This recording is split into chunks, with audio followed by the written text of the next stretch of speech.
Good afternoon, everyone, and welcome to the New England Biography series sponsored by the Massachusetts Historical Society.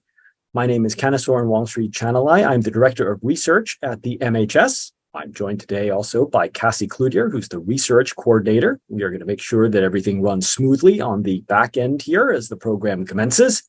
Let me also take a moment to acknowledge and thank the service of the steering committee members for this seminar series. They are Professors Megan Marshall, Professor Natalie Dykstra, and Professor Julie Dobrow.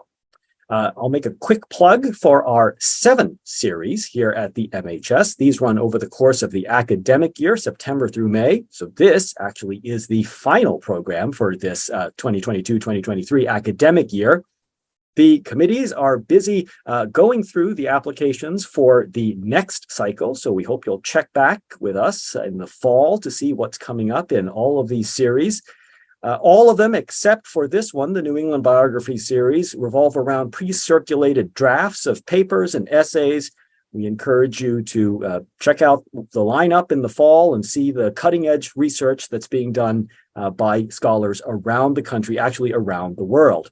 But that doesn't mean that the programs are ending here at the MHS. We have a summer full of wonderful public programs. Our friends in that department have book talks, have panels, and have other wonderful events for folks to check out. So visit our website at masshist.org/calendar to see what is coming up later this summer at the MHS. Well, it is my pleasure then to introduce you to the moderator for this evening's program. Julie Dobrow is the director of the Center for Interdisciplinary Studies at Tufts University, where she also holds faculty positions in the Elliott Pearson Department of Child Study and Human Development, the Film and Media Studies program, and the Civic Studies program. She is the author of After Emily, Two Remarkable Women and the Legacy of America's Greatest Poet, a dual biography of Mabel Loomis Todd and Millicent Todd Bingham. Most recently, she's written another dual biography of 19th and 20th century writers and Indian policy reformers, Elaine Goodale Eastman and Ohiyasa Charles Alexander Eastman, which is forthcoming. Her current project focuses on women abolitionists in the 19th century, examining the Concord Female Anti-Slavery Society and some of the fascinating and diverse women who were part of this organization. Aside from serving on the steering committee for the New England Biography series, she is also the president of the Boston Authors Club. Over to you, Julie.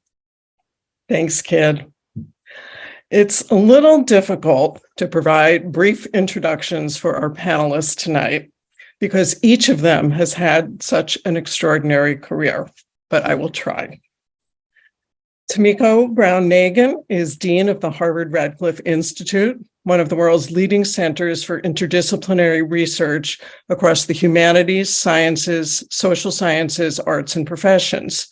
She's also the Daniel P.S. Paul Professor of Constitutional Law at Harvard Law School and a professor of history in the Harvard Faculty of Arts and Sciences. An award-winning legal historian and an expert in constitutional law and education law and policy, she is a member of the American Academy of Arts and Sciences, the American Law Institute, and the American Philosophical Society. She's also a fellow of the American Bar Foundation, a distinguished lecturer for the Organization of American Historians, and a member of the editorial board of the American Journal of Constitutional History and board of directors of ProPublica. From 2019 to 2022, Dean Brown-Nagin chaired the Presidential Committee on Harvard and the Legacy of Slavery. As chair, she led the highly visible university-wide initiative and co-authored the committee's landmark report detailing the university's direct financial and intellectual ties to slavery. The effort resulted in Harvard's unprecedented commitment of $100 million to redress harms to descendant communities in the United States and in the Caribbean. Professor Brown-Nagin's previous book, Courage to Dissent, Atlanta and the Long History of the Civil Rights Movement, won a 2012 Bancroft Prize in American History, the Liberty Legacy Prize of the Organization of American Historians, and the John Philip Reed Book Award of the American Society of Legal History, among other honors. Her latest book, and the one about which we'll be speaking this evening, Civil Rights Queen, Constance Baker Motley and the Struggle for Equality, has also received many accolades. The New Yorker, the Los Angeles Times, Smithsonian Magazine, and Time all cited it as one of the best books of 2022. Civil Rights Queen is the winner of the 2023 Darlene Clark Hine Award and the 2023 Lillian Smith Book Award, as well as a finalist for the Los Angeles Times Book Award, and it's shortlisted for other major literary prizes, and has been optioned for a documentary film treatment, something we can all look forward to. Thank you, Julie. Tiya Miles is the Michael Garvey Professor of History and Radcliffe Alumni Professor at the Radcliffe Institute for Advanced Study.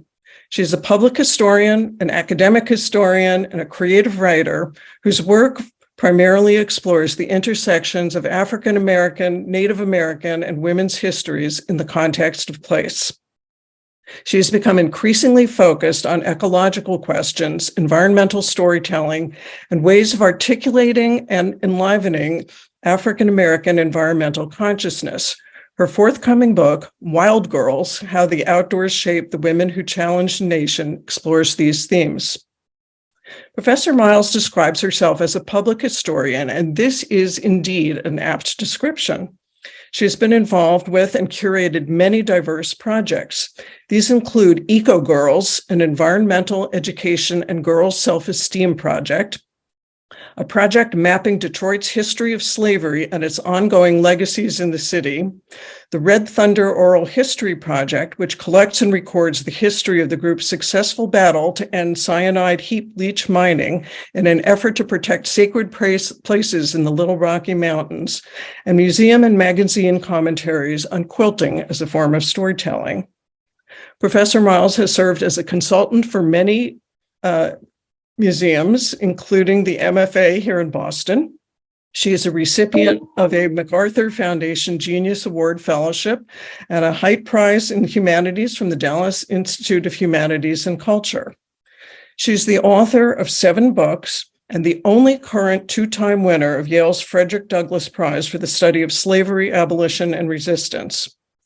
All That She Carried, The Journey of Ashley Sack, a Black Family Keepsake, has won 11 prizes, including the National Book Award for Nonfiction, the Kundal History Prize, the Darlene Clark Hine Award for African American Women's and Gender History, the Lawrence W. Levine Award for Cultural History from the Organization of American Historians, the Joan Kelly Memorial Prize for Women's and Gender History from the American Historical Association, the Penn John Kenneth Galbraith Award for Nonfiction.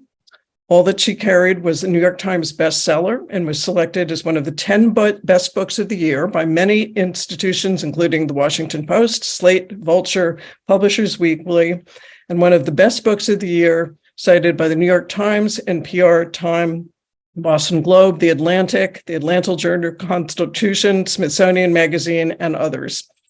Professor Miles was especially honored to receive an American Historical Association Equity Award in 2022, a mentoring prize for supporting students of all backgrounds and diversifying the historical profession, something we can all thank her for. So with these introductions, and I could have gone on longer, let's get to some of these questions about these 2 extraordinary books. So sometimes biographers are lucky and their subjects leave behind a big paper trail.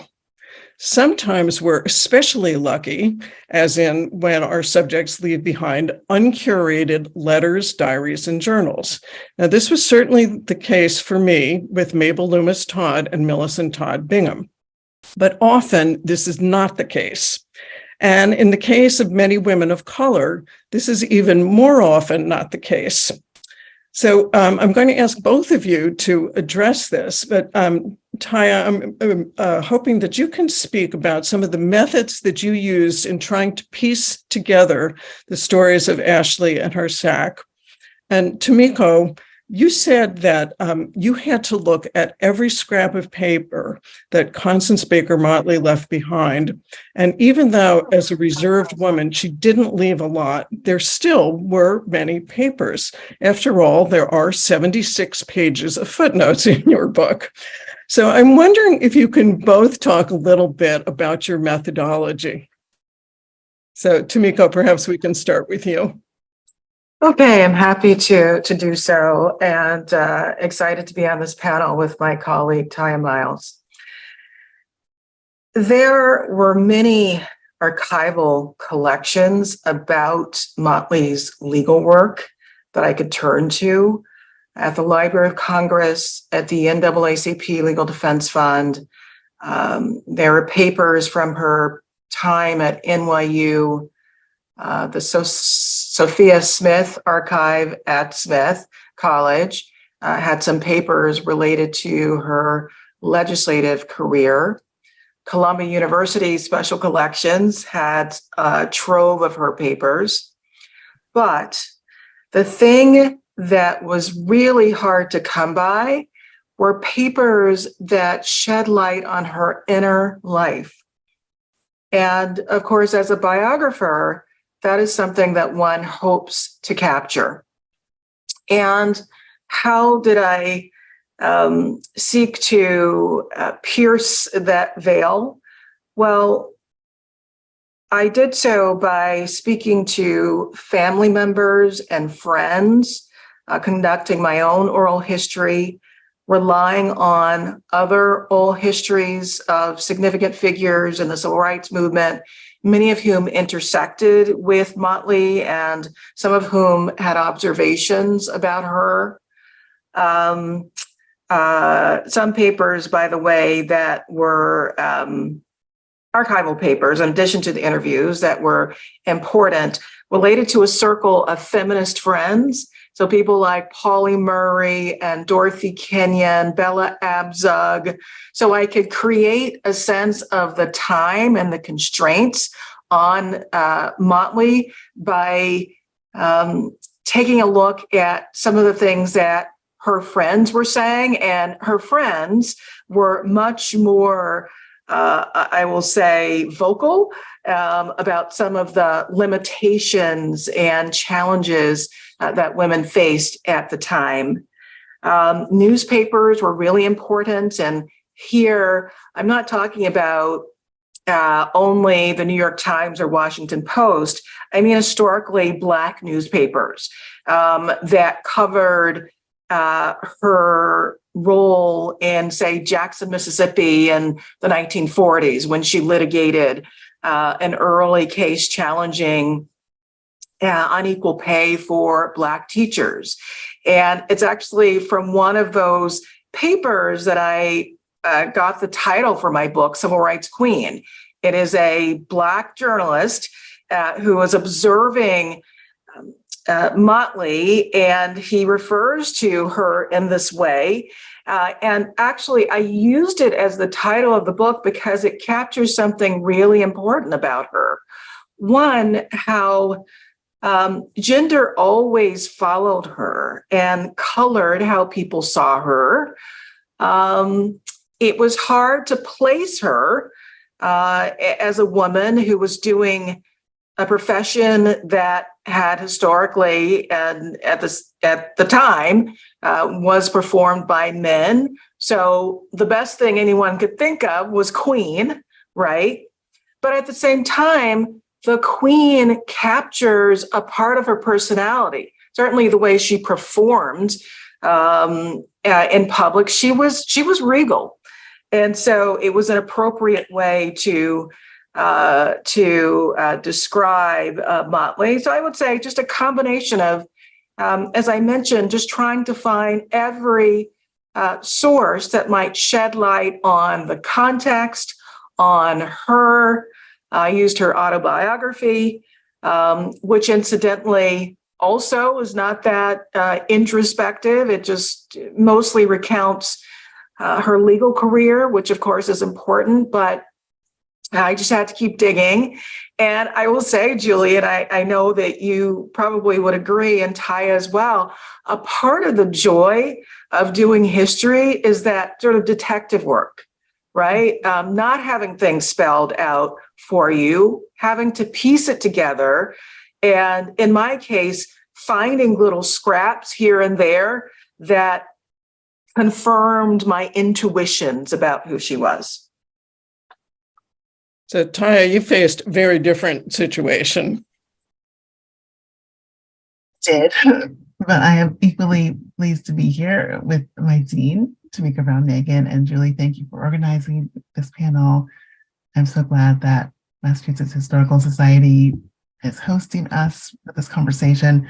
And I'm really eager to talk about the ways in which many of us on this panel have what I believe are values and aims in common, even as we work on very different subjects in very different time periods. So I think I should begin by talking about the title of my book, and I think that will be interesting to think about next to what Tomiko has laid out for us about the title of her book. So my book is called All That She Carried, The Journey of Ashley Sack, a Black Family Keepsake.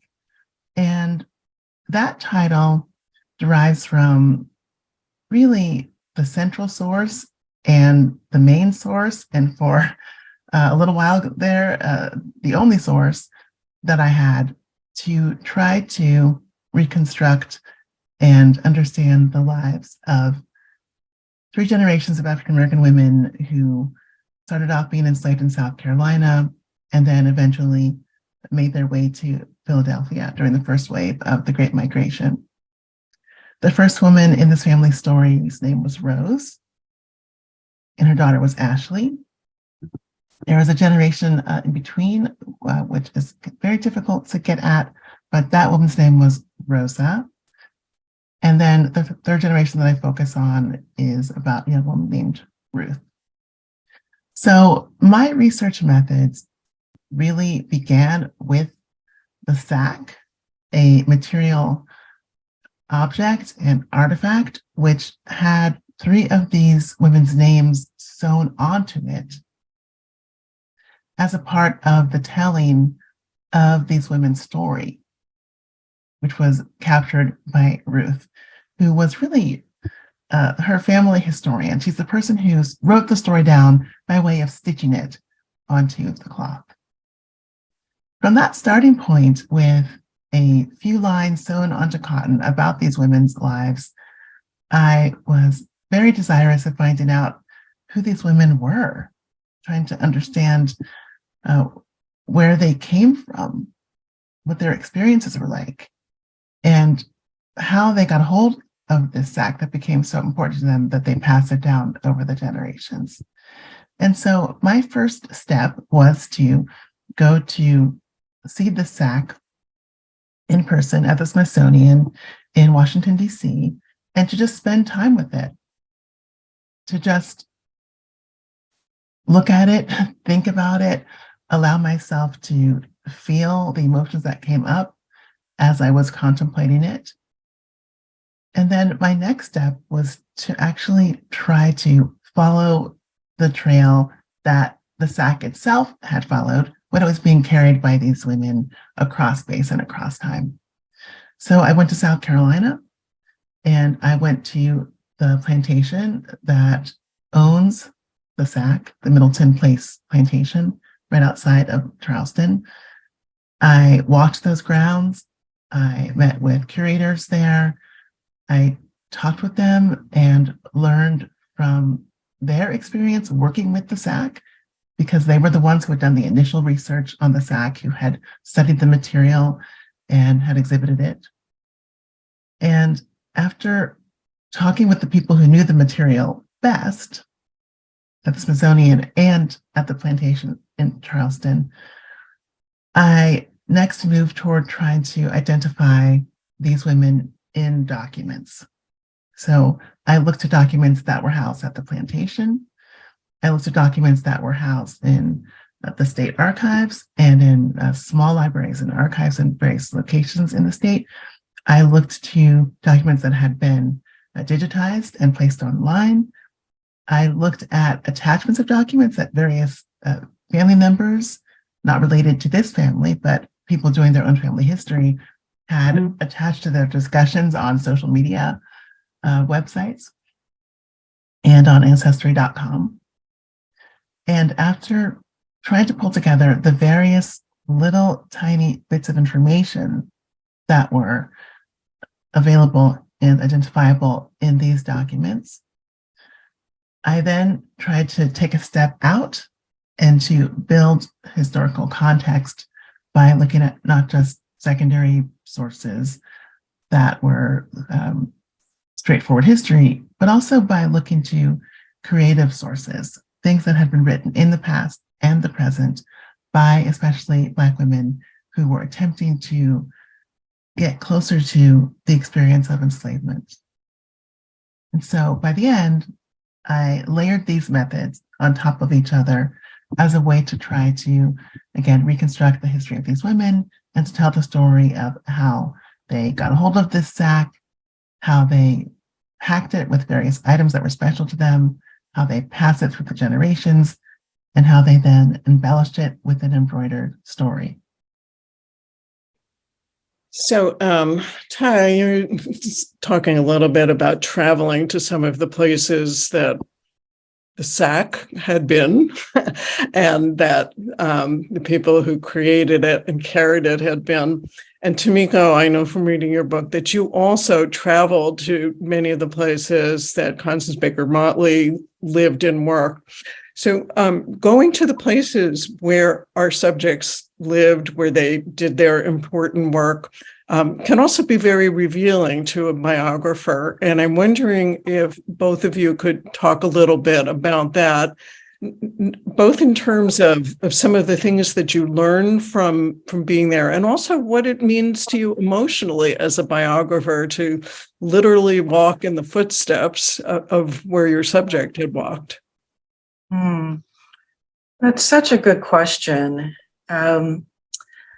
I will discuss 3 places that I visited that were important to telling the story of Constance Baker Motley.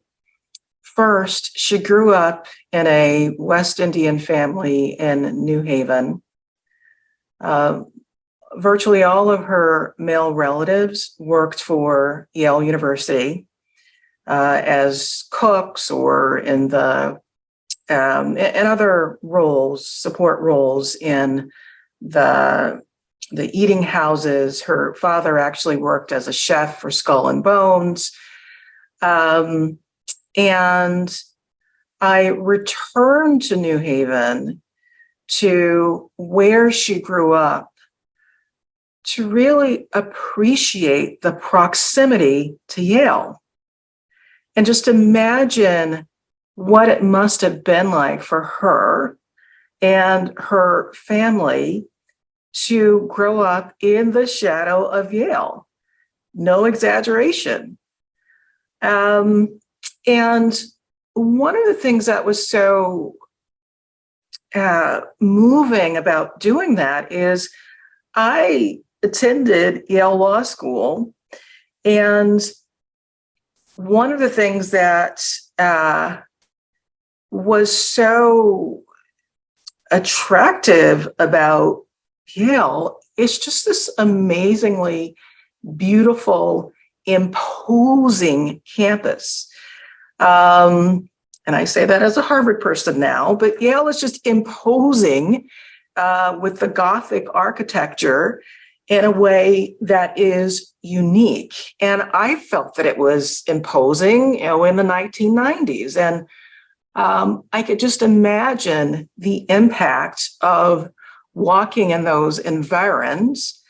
And it was moving. And of course, I should say, for those who don't know, she was living in a working class neighborhood. Today, it would be characterized as a ghetto. But in fact, a point that I make in my book is that she, the neighborhood, the enclave, was of fellow Novitians who were very tight-knit and very supportive of her.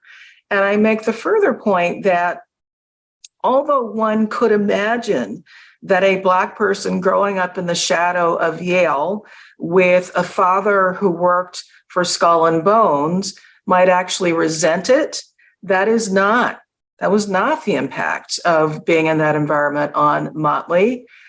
She was a striver. Her family actually read the privilege of people at Yale into themselves, and it was just a very important part of the story. And then I'll talk about traveling to Nevis, which is this island, beautiful island in the West Indies, that is the origin place for Motley's family. And the thing that I understood anew from traveling to Nevis relates to the culture, the cultural background. When one travels to different places, one can get a sense of the culture. And in Nevis in particular, I interacted with some locals. I went to local places that are historically significant, and it allowed me to write about the importance of being from Nevis in a much more in-depth way. And then finally, Motley was a judge in New York City in another imposing place, the federal courthouse. I actually clerked in that courthouse and remember Motley, she seemed to glide through the building. And she loved, frankly, the attention that she garnered. And I love that I observed that about her. At the time, I wasn't thinking of writing a book about her. But it's a very imposing place. And I understood what it must have been like for her. It was transgressive for her as a Black woman to be a federal judge. And seeing her in that place really brought home to me how special it was, how she represented power. She was a symbol of change. She embodied change. So those are some of the reflections I'll offer about place. Thank you. Great. I absolutely love that. Oh my goodness. Just the picture of you, Tomiko, being there, being able to see her. And now you've written this biography of her that will soon be a documentary. It's just wonderful. And I think it captures the way in which place is so important to the work we do and to our ability to try to fully feel what it may have been like for these historical actors to move through spaces in their lives. I found travel to be critically important to my work on All That She Carried too. Going to places was a way for me to almost kind of crack open parts of the detective story or the mystery that you were talking about earlier, Tomiko. So I had no way of knowing what Rose had been forced to do as an enslaved laborer in Charleston. I knew that she was the most valuable human being that her enslavers owned. So she had to have an important skill set. And it really wasn't until I went down and walked around the house, which is still there and very well preserved. It's actually a set of law offices, another connection, that I felt like I could begin to speculate with a firmer ground beneath my feet about what she did, because I realized how that home was laid out. I realized how close that home was to the Charleston marketplace. I put that together with her value, with the fact that she had gotten her hands on this sack, which would have been used as some kind of agricultural seed or kind of flour bag, and the fact that she'd gotten her hands on several pecans that she packed in the sack. all that together led me to think that she was probably a cook in that household.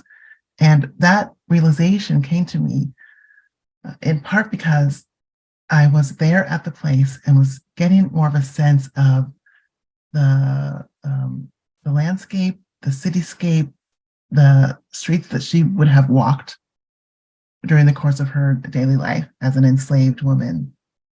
I also found walking around those law offices really interesting for my symbolic thinking about the project. Thinking about the way in which Rose had herself been property and held in a place that was now owned by attorneys who were probably engaged in the protection of property in the present. I mean, the ways in which being places just stimulates new questions and ideas and connections has been really apparent in my own research for this book. So Charleston was very critical.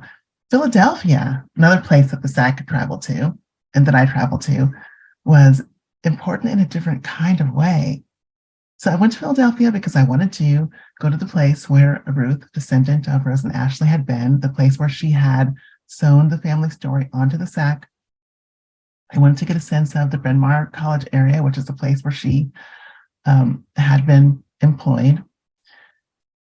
And I did those things. But while I was there, I also had the chance, just by accident, to catch an art exhibit by the textile artist Sonia Clark. And in that exhibit, there were various renderings and critiques that she was doing through her renderings of the Confederate battle flag and the first Confederate flag, which was actually a little tea towel. And there was also a big loom set up. And the exhibit invited people to come and work at the loom. So I didn't know how to use a loom at all, but there was a very wonderful docent there who was willing to sit with me. And so I sat there in this exhibit in Philadelphia, and I was actually helping to create a piece of fabric, which the next people who came into the exhibit would then add on to. It was one really big collective piece of cloth that was being made. That was incredible for me, just transformative for me. And it was completely serendipitous.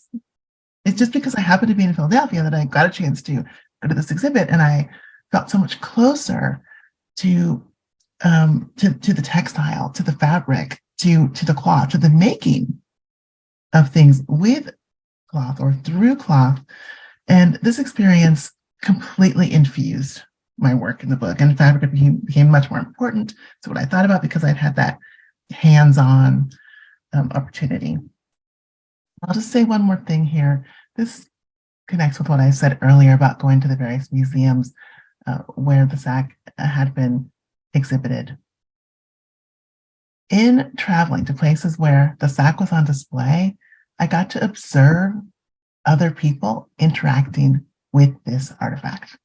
And that was also invaluable because I got a chance to see how it was affecting them and to begin to think about the ways in which the memory of this SAC and the ways in which the contemporary interaction with the SAC just as important as the history of the SAC.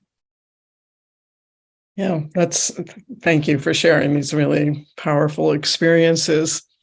Tomiko, in an interview you did on the Biographers International podcast, you talked about how history is coded mail. And I'm wondering if you can talk a little bit about the ways in which that informed how you wrote your book. Mm-hmm. Well, it informed my writing of the book. I was committed to spending, a whole decade of my life doing the research and writing the book and trying to write in a way that would make her more accessible to a wider variety of people, based on my observation that her exclusion from the canon of significant historical figures who helped to change the legal architecture of this country came down to race and gender. We're talking about someone who litigated a number of cases that undermine Jim Crow, including Brown versus Board of Education, someone who implemented that principle in a variety of cases, including what must be the most famous civil rights litigation of the 60s. That's the James Meredith case. Then she was a first in politics, and then she went on to the bench in this historic first. And when I observed that there was no full biography of her, I thought, as I write in my introduction, that it was a kind of historical malpractice. I could see that there were male figures from the civil rights movement who had been given the full treatment, and they were much less significant to the story. And I just felt that I needed to correct the record, because what I really mean by that, and the gap that I meant to fill, or the sensibility that I meant to push back against through this work, is just about questions concerning who can be a leader. What are the characteristics of a leader? Who is historically significant? Who should be remembered? Who thinks of herself or himself as a leader? Who creates an archive? So just really important questions to me personally, and to society, to history. And I wanted to make sure that I made clear in the book that she was, precisely as I've described her, one of the people who helped change the legal architecture of the country, gave us the post-war modern U.S., post-civil rights Act U.S. That made it all possible and sort of unremarkable for us three to have a conversation together about these intellectual subjects. And so I meant to make that point, but also to describe a different set of characteristics that comprise leadership. That is, one doesn't have to be an alpha male. One doesn't have to be the person who's the center of attention, making himself the center of attention, the person who's in the media, to be considered a leader. And of course, there are people who in the field of civil rights studies who have written in this vein as well. It's a matter of connecting Motley to that different understanding of what leadership and historical significance are. Yeah. Tiya, all that she carried is partly a reconstructed biography, but it's also a personal narrative, and some of the prose is pretty close to poetry. I'm wondering if you can talk a little bit about how you chose to bring all of these different forms of narrative together in telling the stories of these women whose stories might otherwise have been lost.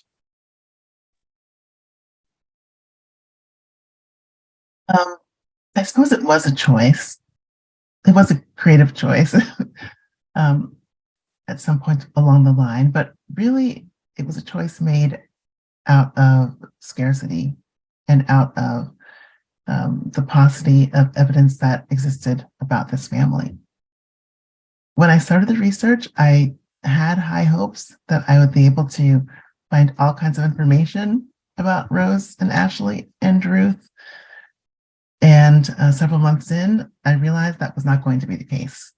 So I talked earlier about going to all these archives and looking at all these documents. What I didn't say was most of them did not mention Rose, Ashley, Ruth, Zach, or anything about them. There were only 2 documents, I think, in the end that I found that looked to be directly about these women, this family in the 1850s. mean, the wealth of information that did exist was all in the 20th century. And it was all about Ruth once she got to Philadelphia. So I was really looking at a book project for which I didn't have nearly enough primary sources to sustain it. But by then, I was absolutely committed to the project. I was captivated by this SAC. I was moved by it. I felt compelled to work on it, and there was no turning back, and I didn't want to turn back. And I had to figure out what to do. And I'll be honest and say that I felt quite a lot of worry at that stage when I was, probably a year in and had already applied for a fellowship and was very committed to the work, and realized that I was not going to find what I was probably a little bit too overconfident about thinking I would find. And so I think that's the point when my previous studies in African American literature, and especially in Black women's literature and feminist theories, really came in and saved me. And those classes I took as an undergraduate, as a master's student in women's studies, and as a PhD student in American studies, where I was able to actually explore literature in a very serious way, just all seemed to flood to my mind. And it felt as if once I gave permission for that kind of material to help me, the novels and the poetry and the memoir and some of the theoretical ideas, they were just there at the forefront of my mind as I was writing about Rose and Ashley and Ruth. Novels that I hadn't read in probably 30 years were just there, which is a wonderful thing about education. It's true what they say, right? That they can never take it away once you have it. So that was the way in which I brought in literature. And once literature was in, I think that I was sort of absorbing and reflecting some of that language and allowing that language to come into my own writing. And once I had taken that far step down the road and write something that ended up being somewhat experimental for me, I think I just decided to go all in. And I decided to try to embrace form and to try to actually use the SAC and the inscription on the SAC as my model. Because I thought at the time when I wrote briefly about this in the book, that the very short sentences in which Ruth tells the story of her foremothers are also poetic. And if the SAC was poetic, shouldn't I try to meet it halfway and adopt some of that language and some of that form? And so that's how it happened. And then after I had the really messy first through probably fifth draft of trying to write in these different ways, I think I was able, with the input of many people who were very helpful, to do the kind of revising and polishing that allowed them, these different ways of writing, to work together. Well, you were very successful. It works just beautifully. The main women in both of your books are impacted by the intersection of racism and sexism. Tomiko, you write that Constance Baker Motley got some of the opportunities that she received because she knew how to play the game. She was well-spoken and she was attractive.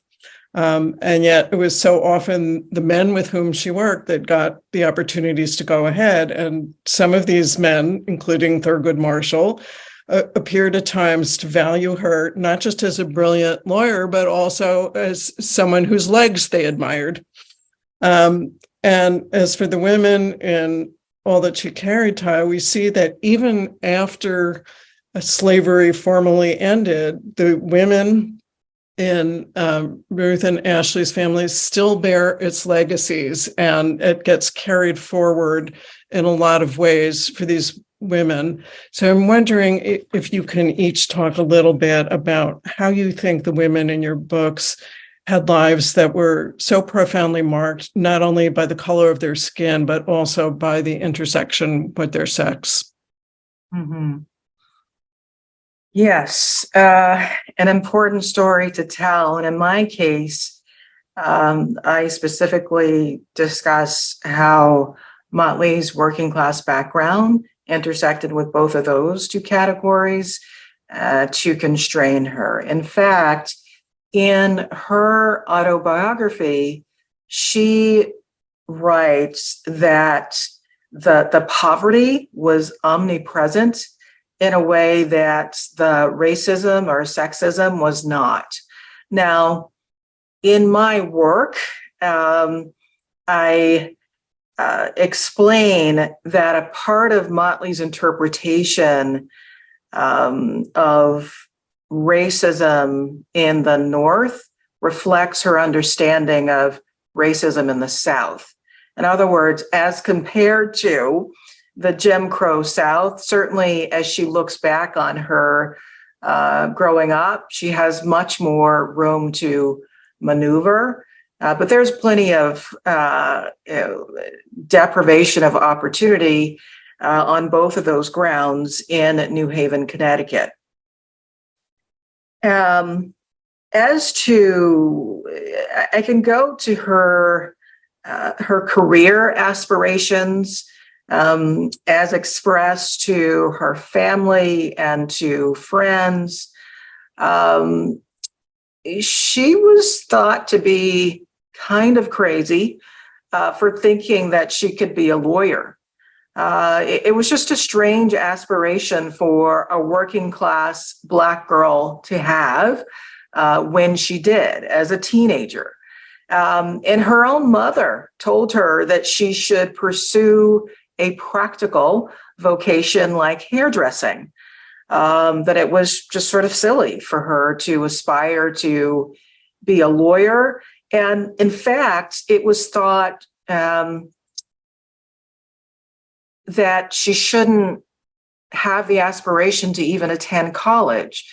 After all, not a lot of people did then, and certainly not working class Black girls. And so think about your mom, whom she loved and who loved Constance Motley, saying, your dream is it's not to be pursued. It's silly. In a way, it was selfish because, of course, working class people were expected to go out and get a job and help support the family. And that just was not something that she wanted to do. She wanted to have a life that was uncommon.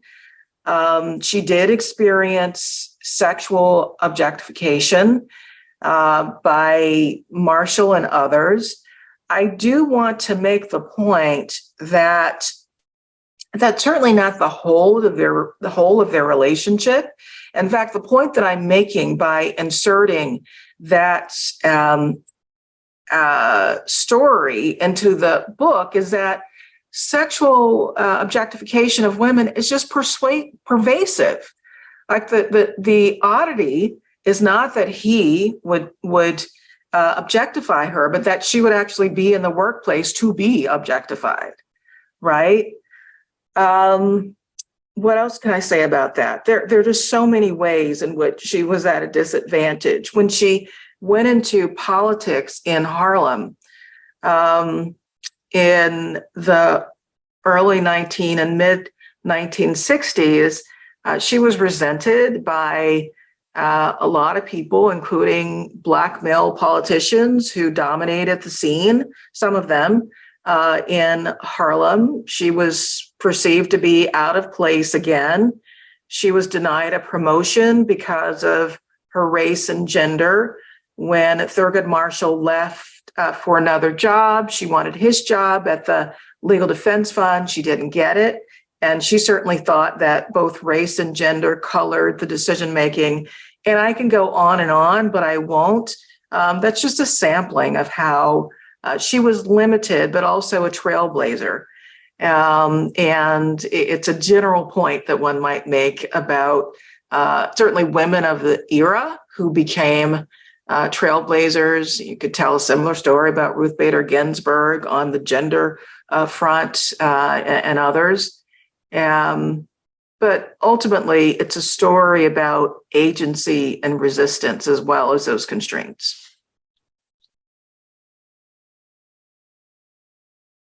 Well, in the language of the question, Julie put before us the way in which these different social categories are intertwined in the experience of the historical actors whose lives we have studied and written about in our books.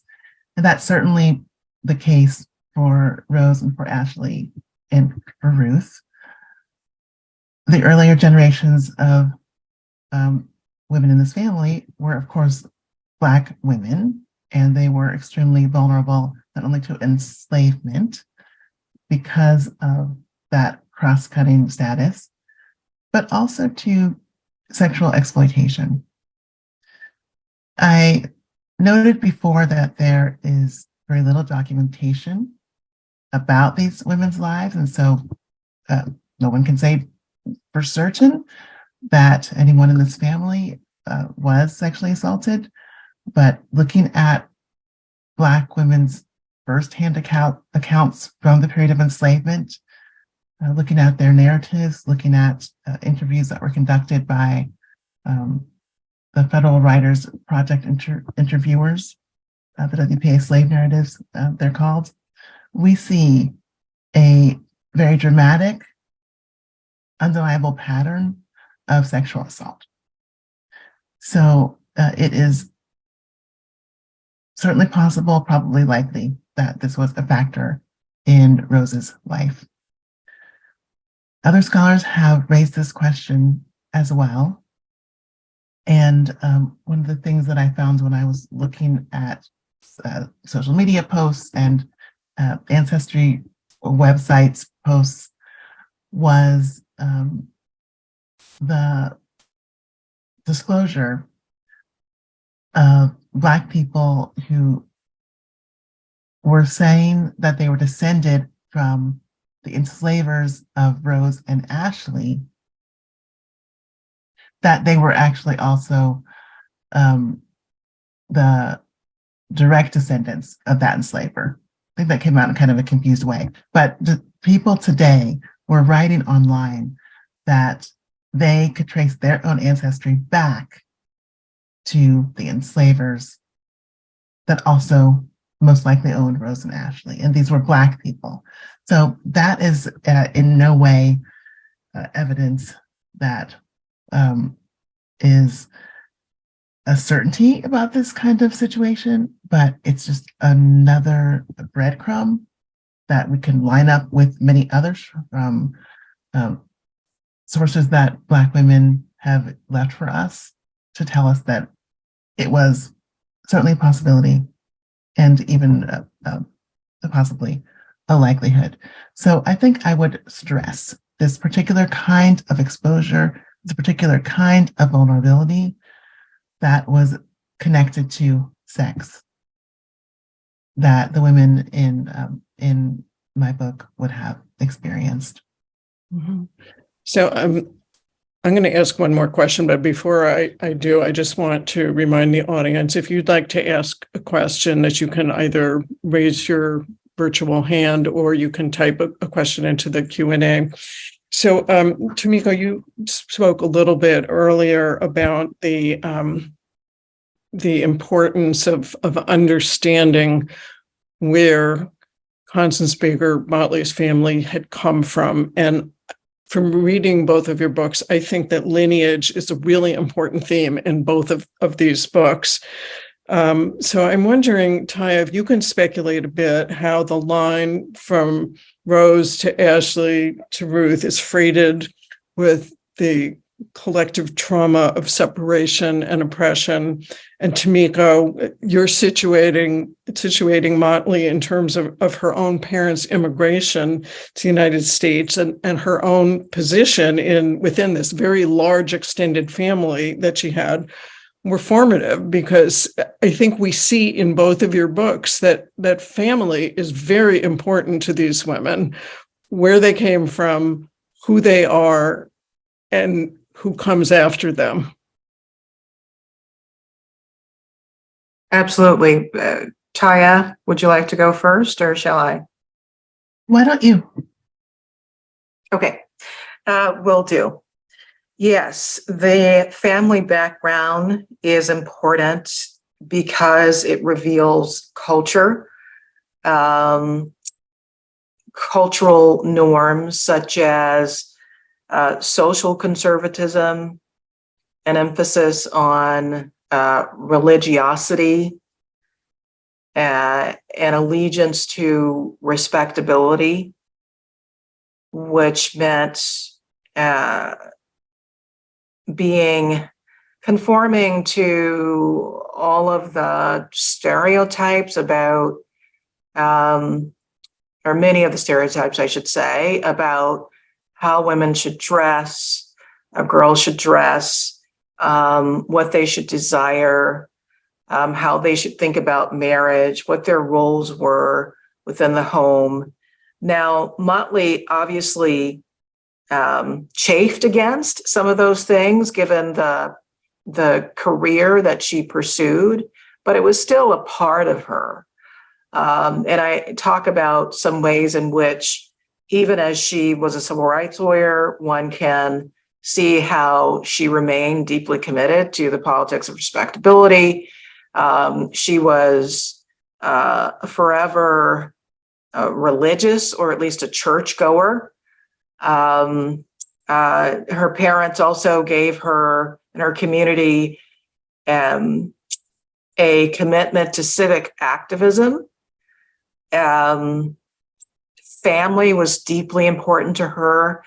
One of the points that I make in the book is about how Motley, first of all, collected and wrote about her family history in Nevis, and she organized family reunions. She went back to Nevis every year, and that going back to the ancestral land was important for her, because as she climbed higher within the legal profession, and certainly once she became a judge, it was an effort to remain close to herself, to her roots, to her people, to people who knew her before she became, this famous lawyer. I also will mention, and then send it over to Tiya, that there's another way in which her family background is really important, that was a bit difficult to talk about, and that is the Nevisians, and this, I think, is a strain within some scholarship about the relationship between West Indians and African Americans. The Nevisians saw themselves as superior to Black Americans, and Motley's father actually forbade her to interact with, to play with the Black migrants from the South. And so I say in my book that either because of or in spite of her father's teaching, she grew up to be the civil rights queen, who, of course, litigated many of those cases on behalf of Black Southerners and migrants. There's so much that I want to just kind of respond to in what Tomiko just said. I mean, the very last comment about Constance Baker Motley's father and his view of who was acceptable and who was not to socialize with highlights the kind of social position that Rose's descendants were in when they moved to Philadelphia, as people who were from the rural agricultural South, and who were not just poor in the North, but also poor and marked as Southern in the North. Tomiko also made just really striking comments about the complexity of family, about how family has this core and important shaping power, but it also constrains individuals. And I think that's something that may be a bit lost in my book, because my book focuses quite a lot on a sort of a celebration of family. Again, following with the central artifact and source of the sack, which is all about family, which was the surface that Ruth Middleton used to preserve her family history by sewing that story and sentences on the sack. And that central source, that core artifact, really just highlights and emphasizes that these were women who loved one another, who loved family, who did all that they could to preserve family. And this is a crucial takeaway. What we don't get, what we really can't access through the sources that I was able to find and piece together for my project, is the additional reality of family, which has to do with the tensions of intimacy, which exists in every single family. So lineage was definitely important to these women. Ruth recounts that lineage very carefully on the sack, leaving out her own mother, which I find very interesting. And there's a question mark there for me about what that means. Leaving out any of the men in the family, which may connect to the point I was making earlier about Black women's sexual vulnerability and exposure. But Ruth was very focused on lineage. She preserved a lineage. Rose was very focused on lineage. She protected a lineage into the future when she packed this sack that she had with various items to give to Ashley before Ashley was sold away from her.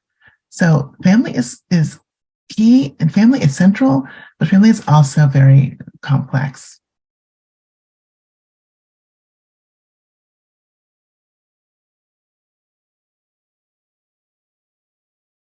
All right, thank you very much. I think we turn it over to Kid now to navigate some questions from the audience.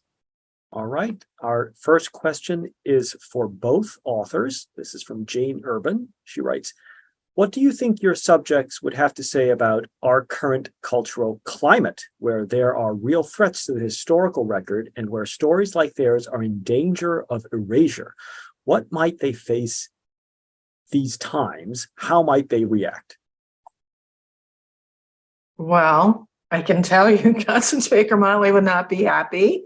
As I just mentioned, she preserved her family history. She thought of herself, she understood that she was a prominent historical actor. She actually did write her autobiography. She left behind a list of the cases and activities in which she had been involved. When she was fighting the battle over desegregation at Ole Miss, she actually would sit on the banks of the Mississippi River and would gird herself for the battle by relating the work that the civil rights lawyers were doing then to the Civil War and the unfinished business of Reconstruction. And so you can better believe that she would not be happy. She would be distressed about what is going on today, and no doubt think of it as anti-intellectual. And there are a lot of things that are going on that I feel confident that she would be distressed by, but certainly the effort to ban books and erase Black history would be appalling. Well, of course, the historical actors that I follow lived in the 19th century into the early 20th, and they were living in a completely different political, and legal, and social environment. So I think Rose and Ashley would be shocked that Tomiko and I could be on a panel talking about history with all of you good people here interacting with us. Of course, they would be shocked that there is a possibility of freedom for Black women like them.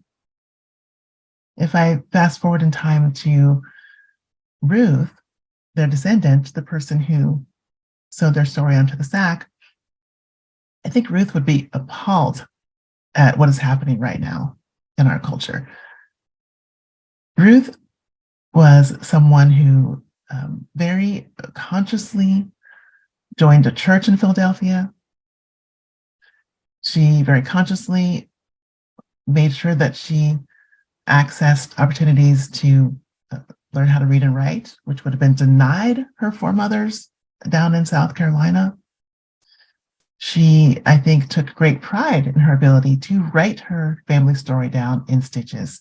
And the idea that a composite family story of the African American people is being plucked out of libraries and plucked off of curricula in this country right now probably would have stopped her heart.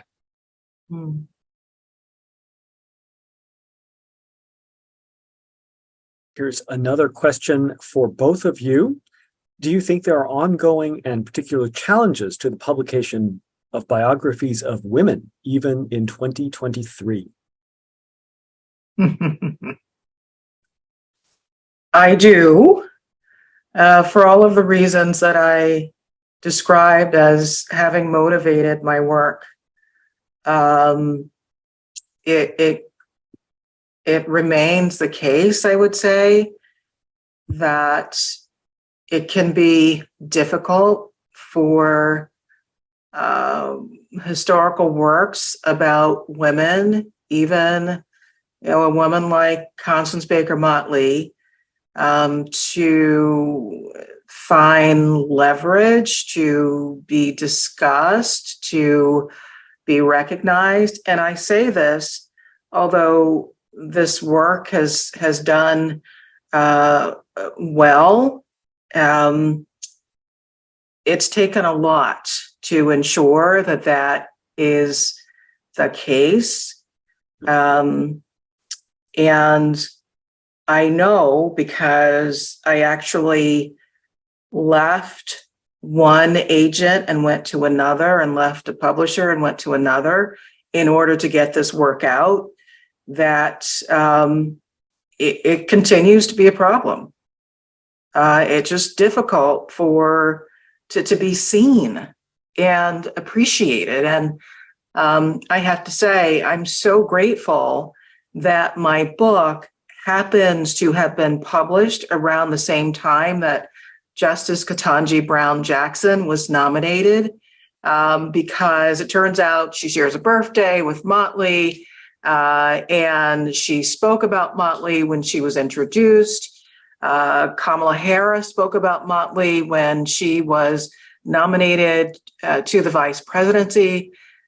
So there have been people, I would say a collection of people who have helped this work find a place in the marketplace, and that we've had to, really try, I think, addresses that question.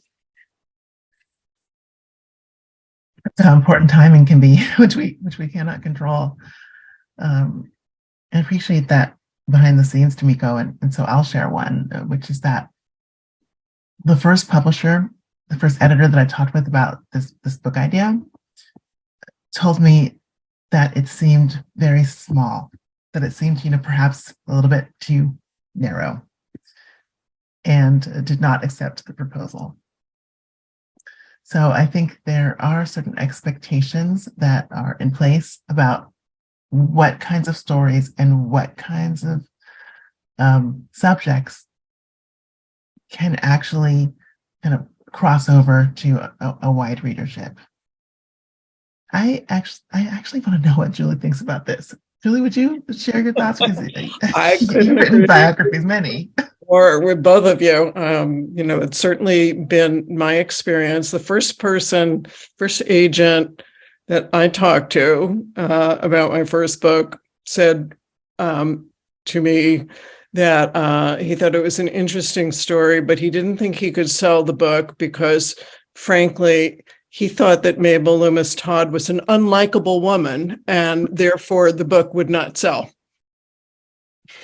Oh, boy. And if I could just add to this conversation another thought, one of the reactions to Motley, well, I think that had I been telling a story about an affair between Thurgood Marshall and Constance Baker Motley, there would have been greater interest in some quarters, right? That she was respectable, and didn't have a lot. I wasn't talking about a lot of interpersonal drama in her life. Was not good for some who were looking at the proposal.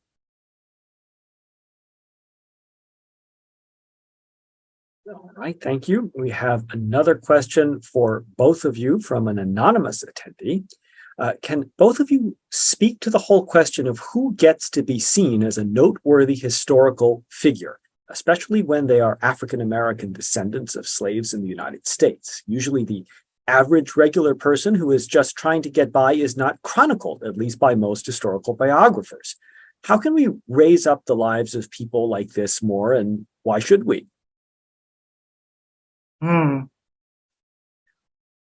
Well, I will offer a thought, and I'm sure Tiya has some great observations, but I've actually dedicated my scholarly life to writing about everyday people.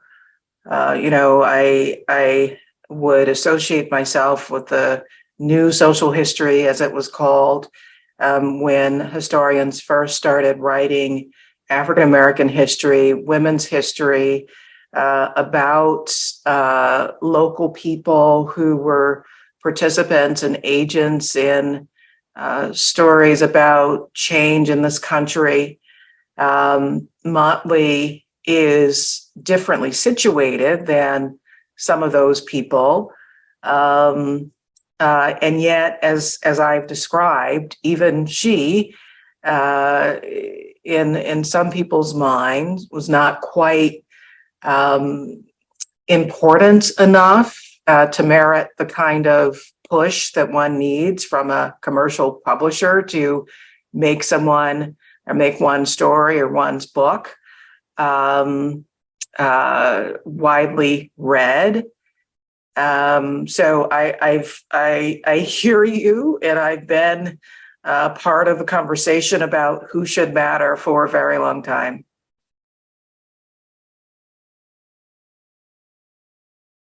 I mean, we're up against some serious challenges and barriers when it comes to trying to identify and to research and to interpret the lives of and narrate compelling, respectful stories of people who were not famous. It's really hard because it's the famous people who were more likely to have left their own archive, or for whom much more has been preserved. I talk about this a little bit in All That She Carried, that one thing that sets Rose and Ashley apart from many other enslaved women who have been written about in books that have been widely read is that they never escaped. They never escaped. They never had the opportunity to learn how to read and write, so they didn't tell their own stories. There is no kind of record of them giving speeches to abolitionist audiences and doing the kinds of very dramatic things that we have come to associate with heroism in this time period. And so that means that their story really very likely would have been lost had it not been for the preservation of the sack and many people who care about the object and the people who in their own lifetime passed it down. We have, I think I'm just going to fold us all in here so we can all take a little bit of responsibility. We have an inclination toward wanting to read about the kinds of people we've read about before, wanting to hear about the kinds of people who fit into the narratives that we have decided that we want to embrace, and people who are different than those familiar subjects and narratives that stray from those typical storylines just don't attract us right away. It takes, additional work to convince us as consumers of culture to spend our time with these under-known individuals and these different kinds of storylines. And I will just cite a completely different arena of culture for this, an arena that I feel like I get way too much of because I have 3 kids, and that is these Avenger movies. Why do we have 20,000 Avenger movies? Because the people who produce those know that the audience will come back for those familiar heroes and those comfortable storylines. It takes much more kind of time and creativity and nerve and the willingness to try to build an audience to be able to tell different kinds of stories.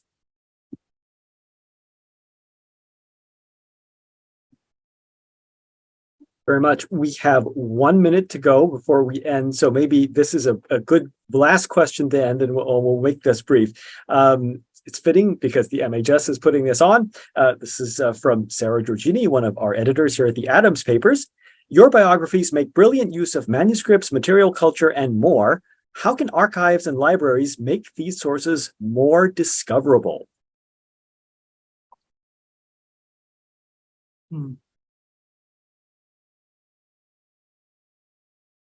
Well, I will say I'm thinking about the Schlesinger Library, which is a part of Radcliffe, and some of the things that we do at the library to get the word out about the variety of people featured in our collections. We do it through exhibits, through programming, and other ways. You can't just wait for those who know about archives to find you. You have to make an effort to reach out to the public, broader public. This is an obvious one, but digitizing materials, as the questioner I'm sure is already very committed to doing, makes a big difference to access. One of the ways that I was able to get kind of a head start on my research was that someone had digitized a number of South Carolina enslavers' records. It would not have been a good idea for me to just fully rely on those because, of course, there were some things that were missing. I think that the transcription may have been crowdsourced a little bit, so there were some things that were maybe mistakes or different when I went and saw the originals. But that was just a huge opening of the doorway to access, to be able to find these materials online. Very much. We'll give the last word to Julie as we wrap up. Well, I just want to thank Tomiko and Tiya for a really wonderful conversation. It's clear that we could go on for another hour and a half or more. But thank you for not only for being here, but also for these really important books that you have put into the world. Thank you. It was a lovely time. Thank you, Tiya, for joining me on the panel. Thank you, Tomiko. Thank you, Julie. And thank you, Candace. Thank you, everyone. Have a wonderful evening.